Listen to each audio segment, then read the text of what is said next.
그래서 이제는 뭐 학사, 석사, 박사 과정이 뭘 하는 건지 알겠는데, 그러면 이 박사학위를 받으면 뭐가 좋은지 그게 좀 궁금해 하실 것 같더라고요. 대학원은 무조건 피해라고 하는 영상이 많이 있던데요. 이 영상들을 보시고 대학원이라고요? 전생에 무슨 죄를 졌길래.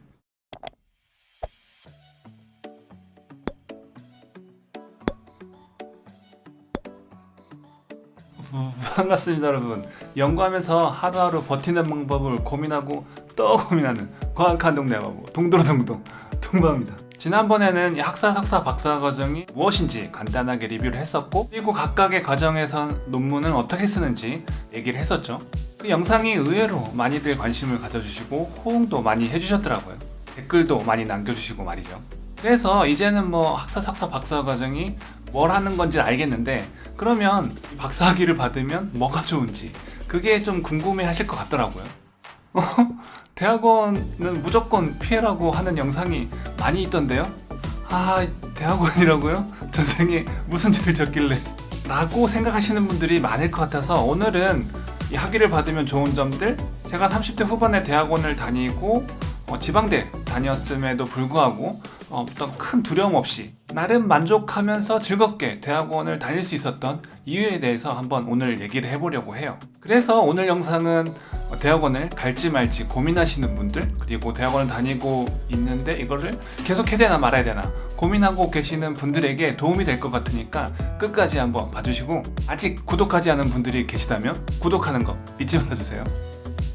저는 한국에서 박사학위를 받고 포닥을 하다가 해외에 나온 케이스인데, 해외에 나와 보니까 확실히 한국보다는 이 박사학위자에 대해서 훨씬 더 많이 인정해주는 부분이 있더라고요. 한국 같은 경우에는 이 취업을 하는 입장에서 학사를 받던 석사를 받던 뭐 크게 다른 부분이 없는 그런 느낌적인 느낌이 있거든요. 오히려 괜히 학위가 있어가지고 뽑는 쪽에서 부담스러워하는 경우가 있는 것 같고, 그래서 어디 들어가기도 쉽지 않은 그런 상황이 많이 있더라고요. 그런데 해외 나와 보니까 확실히 이 분위기가 많이 다르더라고요. 이 사람들 입장에서도 한국에서 학위를 받았다, 한국의 대학을 나왔다, 그리고 나의 전문 분야가 있다, 이 정도만 되면 굉장히 좋아하는 그런 분위기가 느껴졌어요. 그런데 해외에서 살다 보니까 그럴 수밖에 없다라는 게 이렇게 보이더라고요. 제가 다녔던 덴마크의 대학도 덴마크인은 거의 없었어요. 다 외국에서 온 사람들이 대부분이었고, 그렇게 이 대학원을 나와서 자기 연구를 하고 있는 사람들이 과거에 비해서 적다 보니까 아무래도 이 해외에서 공부를 하고 온 사람들을 굉장히 환영하고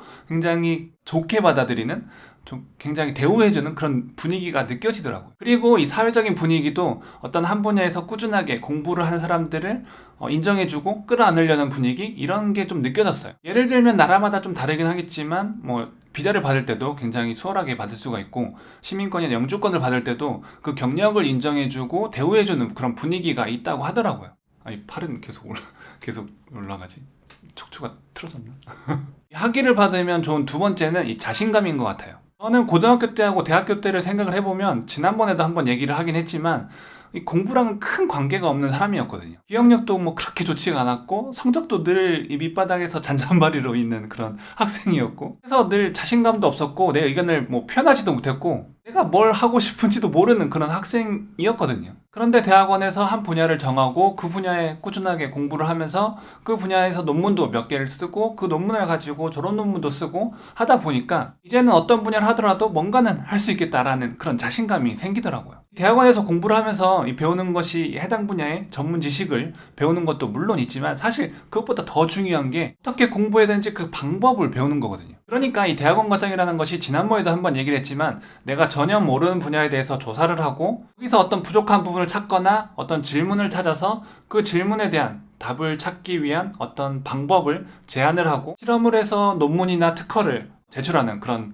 시스템이라고 얘기를 했었는데, 사실 이게 처음 해보면 굉장히 어렵고 도대체 어떻게 될지 모르겠고 막막한 경우가 많고 그러거든요. 그런데 이 과정을 한번 전체적으로 해보면 이거 별거 아니네 라는 생각이 스물스물 올라오기 시작을 해요. 그래서 처음에는 조금 힘들긴 하겠지만 이 과정에서 배운 방법들을 다음 연구할 때 그대로 적용을 할 수 있기 때문에 조금 더 효율적으로 좀 더 빠르게 이렇게 접근할 수 있는 그런 환경이 돼요.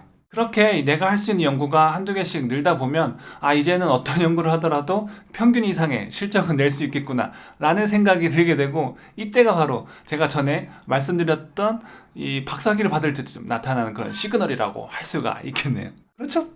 그리고 세 번째는, 이거는 첫 번째, 두 번째랑 좀 연결이 되는 부분이고, 그리고 제가 제일 마음에 들어하는 그런 부분이기도 한데, 뭐냐면 내가 하고 싶은 일을 하면서 살 수 있는 확률이 높다는 거예요. 내 분야에서 어느 정도 인정을 받으니까 내가 나의 일을 어느 정도는 설계할 수 있는 부분이 생기더라고요. 특히 요새는 내가 하고 싶은 일을 하면서 사는 것이 굉장히 힘든 일이잖아요. 원치 않아도 먹고 살아야 되니까 어쩔 수 없이 일해야 되는 그런 상황이 많은데, 이거는 사실 그 시스템이 나의 실력을 100% 인정해주지 않아서 생기는 일이라고 생각을 하거든요. 그런데 학위를 가지고 있으면 내가 관심 있어 하는 분야로 지원을 하던, 아니면 펀드를 받아서 일을 하건 간에 내가 어느 정도의 일을 설계할 수 있는 환경이 되더라고요. 물론 이 지원한 곳에서나 이 펀드를 주는 곳에서 마음에 안 들어 하면 어쩔 수 없는 거지만, 이제 사람들이 관심 있어 하고 연구할 만한 가치가 있는 것을 꾸준하게 찾고 그것을 내 커리어하고 연결만 잘 시켜주면 내가 하고 싶은 일을 충분히 하면서 살 수 있는 환경이 되더라고요. 사실 대학원 과정이라는 게 저 같은 경우는 정말 힘들고, 이렇게까지 되나 생각도 많이 들고, 뭔가 정해진 게 없다 보니까 막막하고 언제 끝날지도 모르겠고, 그래서 포기하고 싶을 때도 많고 그랬거든요. 그런데 그때마다 버틸 수 있었던 거는, 그리고 두려움 없이 할 수 있었던 거는, 내가 지금 하고 있는 일이 힘들긴 하지만 분명히 가치가 있는 일이야, 언제가 될지 모르겠지만 세상을 바꿀 수 있는 일이야, 이렇게 조금 생각을 했었고, 그리고 졸업을 하면 해외도 살아보고 학회도 다니고 하면서 좀 더 글로벌하게 살 수 있을 거야 라는 생각을 머릿속에 그리면서 하루하루 버텼던 것 같아요. 그래서 나한테 닥친 현재를 한탄하기보다는, 물론 안 할 수는 없겠지만 앞으로 내가 배워야 하는 부분들, 나를 성장시키는데 필요한 부분들에 조금 포커스를 맞췄던 것 같아요. 과거와 지금의 나는 어떻게 바꿀 수 없는 부분이지만 앞으로의 나는 충분히 지금 어떻게 하냐에 따라서 바꿀 수가 있는 부분이 많잖아요. 그렇죠?